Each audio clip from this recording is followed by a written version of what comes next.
सच्चिदानन्दरूपाय विश्वोपत्यादिहेतवे तापत्रय विनाशाय श्रीकृष्णाय वयं नमः। पुष्टिमार्गीय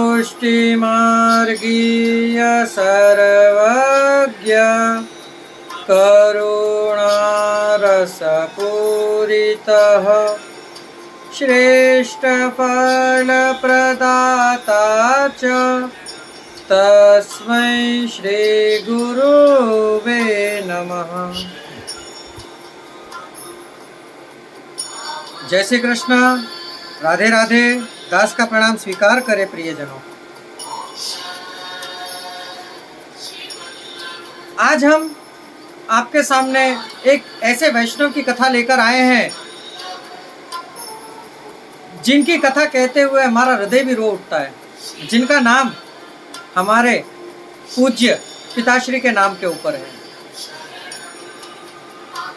भगवान दास सारस्वत ब्राह्मण की वार्ता है। जी प्रियजनों, हमारे पिताश्री का नाम भगवान दास है। ये भगवान दास ऐसे वैष्णव जिनके गुरुदेव जिस स्थान पर बैठते, इन्होंने वहां कभी किसी को बैठने नहीं दिया, उस स्थान पर किसी को चलने नहीं दिया, बल्कि नित्य प्रति उठकर उस जगह को, उस स्थान को ये दंडवत किया करते थे। चलिए आज ऐसे ही एक वैष्णव की कथा सुनकर अपने आप को ऐसे ही भगवत भक्तों की चरण रज में लोटपोट कराते हैं। शुरू करते हैं भगवान दास पाटन की कथा। ये भगवान दास पटना के पास हाजीपुर में रहते थे।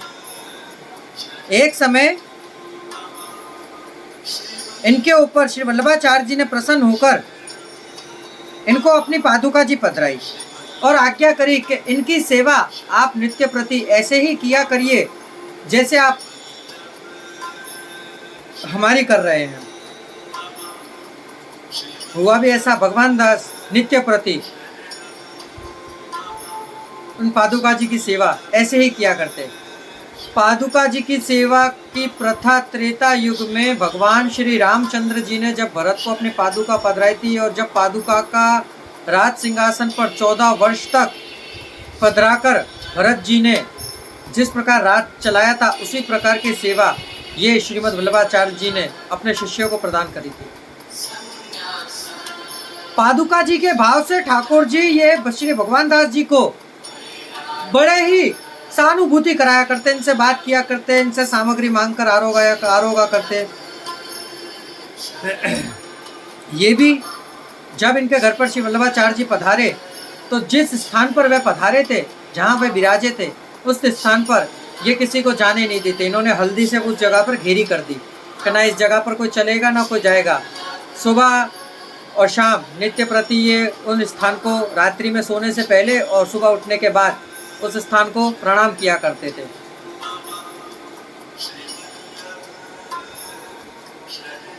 स्मृति मात्रार्तिनाशनम, मात्र स्मरण करने से ही आर्त पीड़ा दुख का नाश हो जाता है। ऐसे सिद्धांत यदि हृदय में स्थापित हो तो आतुरता अपने अंदर रहती है और तभी प्रभु विराजते अपने हृदय में।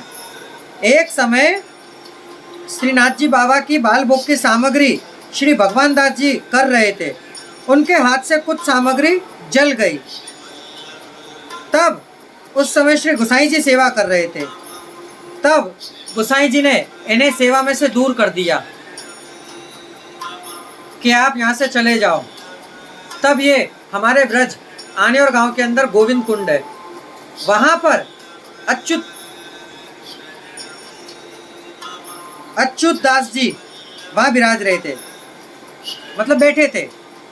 उनके पास जाकर श्री भगवान दास जी बोले कि आज श्री गोसाई जी ने हम पर क्रोध किया। उसी समय ठीक गोविंद कुंड के ऊपर श्री गोसाई जी स्नान करने के लिए पधारे। देखा तो भगवान दास अच्युत दास के पास बैठे हैं। गोसाई जी स्नान करके अच्युत दास के पास उनको दर्शन देने के लिए पधारे। तब अच्युत दास की आंखों में से अश्रुधार बहने लगी। श्री गोसाई जी ने आज्ञा करी कि अच्युत दास आप क्यों रो रहे हो, क्या बात है। तब इन्होंने कही कि प्रभु ठाकुर जी ने श्रीमद् वल्लभाचार्य जी को आज्ञा करी थी कि आपके ही चरण कमलों के द्वारा लाखों वर्षों तक विकुटे पड़े जीव ब्रह्म संबंध के जुड़ेंगे। अभी तक तो सिर्फ 60 लाख लोग ही हुए हैं। आपने इनका त्याग क्यों किया? यदि आप ऐसे ही त्याग कर दोगे तो ठाकुर जी की सेवा किस प्रकार होगी? तब श्री गोसाई जी भगवान दास जी का हाथ पकड़कर वापस गिरिराज जी के ऊपर गोवर्धन नाथ जी के मंदिर में ले गए और वहां ले जाकर पुनः उनके हाथ में वही सेवा सब पधरा दी, जैसे वह सेवा पहले करते थे सामग्री की। उस समय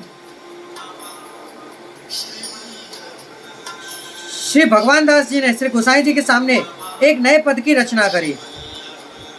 श्री विठलेश चरण कमल पविन त्रैलोक्य करण दरस परस सुंदर वर वारमवार वंदे समरत गिरिराज धरण लीला निज प्रकट करण संतत हित मानुष तनु वृंदावन चंदे चरणोदक लेत प्रेत तक्षण ते मुख भय करुणामय नाथ सदा आनंद निरकंदे वारणे भगवान दास विरहत सदा रसिक रास जय जय बोल गावत श्रुति वंदे। ये पद सुनकर श्री गोसाई जी बहुत प्रसन्न हुए और भगवान दास श्री नाथ जी की सेवा में बहुत सावधानी से सेवा करते। फिर ये भगवान दास श्री वल्लभाचार्य जी के बड़े ही कृपा पात्र वैष्णव थे। इनकी कथा कहाँ तक कहें, जहाँ तक कहें वहाँ तक करना। इस कथा से हमें ये सीख मिलती है कि जब हम ठाकुर जी की सामग्री सिद्ध कर रहे हो, इसमें 2 भाव वैष्णव प्रकट होते हैं। पुष्टि वैष्णवों के लिए जब आप सामग्री कर रहे हो तब आप स्मरण नहीं कर सकते हैं। यदि ठाकुर जी का नाम लेते लेते आप सामग्री करेंगे तो वह सामग्री प्रसादी हो जाएगी। मर्यादा में आप नाम लेते लेते सामग्री कर सकते हैं क्योंकि वह रसोई प्रसादी हो जाती है, परंतु आप जान सकते हैं कि पुष्टि मार्ग के अंदर प्रसादी, अनप्रसादी, मिश्री, दूधगर, अनसकड़ी, सकड़ी, इनका कितना महात्म्य है। मर्यादा मार्ग में आप नाम लेते लेते रसोई कर सकते हैं, परंतु पुष्टि मार्ग में आप सिर्फ एक वल्लभाचार्य जी का आशीष। मैं आपको बताऊं क्या करें, अंतःकरण प्रबोध को याद कर लीजिए। जब आप सामग्री सिद्ध कर रहे हो उस समय अंतःकरण प्रबोध का आप गायन करा करिए और फिर वह सामग्री प्रभु को अंगीकार कराया करिए। जब आप प्रभु को सामग्री अंगीकार कराएं तब श्री वल्लभ की कहानी लिया करिए। देखिए वह सामग्री की मिठास कितनी हो जाएगी। तो प्रियजनों, और सावधानी करते समय हमेशा सचेत रहें जिससे सामग्री जले ना, क्योंकि प्रभु तो उत्तम वस्तु के भोगनार हैं, उनको हम उत्तम से उत्तम वस्तु अंगीकार करा सकते हैं। इसलिए सामग्री करते समय अपना ध्यान एकाग्र रखें और प्रभु भक्ति में तन्लग्न रहें। अब दास को आज्ञा दीजिए। दास, कल फिर मुलाकात होगी। जय श्री कृष्णा, राधे राधे। दास का प्रणाम स्वीकार करें।